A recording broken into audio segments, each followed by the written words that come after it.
Ja, det er dag 1. Vi tager til Bulgarien nu. Come on. Så jeg vil lige finde lidt her på turen, så. Come on. Ja, planen var her de næste 7 dage. Der vil jeg lægge en video op hver dag, hvor det er, at jeg filmer nogle clips, og så her i slutningen af dagen laver jeg en voiceover på det. Så, yes. Så det er fucking meget. Jeg ved der, Chris. Startede dagen noget med, at vi kørte her hjemmefra klokken 1:30 cirka, og så var vi i lufthavnen, hvor vi kan se, du satte af, og så ventede vi her på.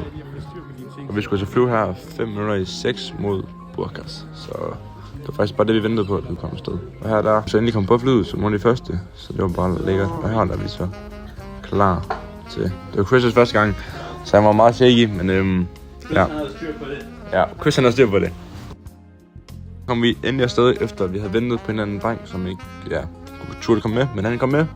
Og vi fløj, og det tog cirka 2,5 timer for at flyve. Det var sgu okay. Og så landede vi i Burgas cirka 9:15 deres tid. Det er lige en time foran, men det er sgu fint. Og så skulle vi ellers bare ud af flyet, finde vores bagage og til at finde vores bus, som vi så endte med at finde rimelig hurtigt. Det var faktisk rimelig nemt det hele. Og så fandt vi fandme hotellet, og så var vi der. Yep, og der var service på, så det var voldelig lækkert. Vi havde håbet lidt på, at vi skulle op i toppen, men det skulle vi fandme ikke. Og så havde vi ellers rimelig sjovt med, at Sepp han skulle fucking sove i den der bistandsseng der. Så skulle vi selvfølgelig op og trøste og drikke lidt. Barnen den lukkede lige om 10 minutter, men vi kunne sagtens lige nå. Ja. Det skulle vi kræfte med. Vi kom til at bestille 2 af hver. Du rater den lige efter, Markus. Nu blev den blå. Men hvad? Blå. Se.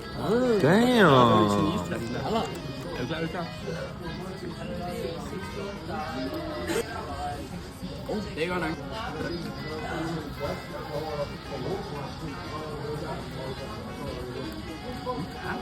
Ja, hvilken en er bedst? Synes du, den er bedst? Jeg er ikke bedst i den her. Det var sådan set dag 1. Hele dagen gik meget med at komme derned. Vi er klar fra i morgen af.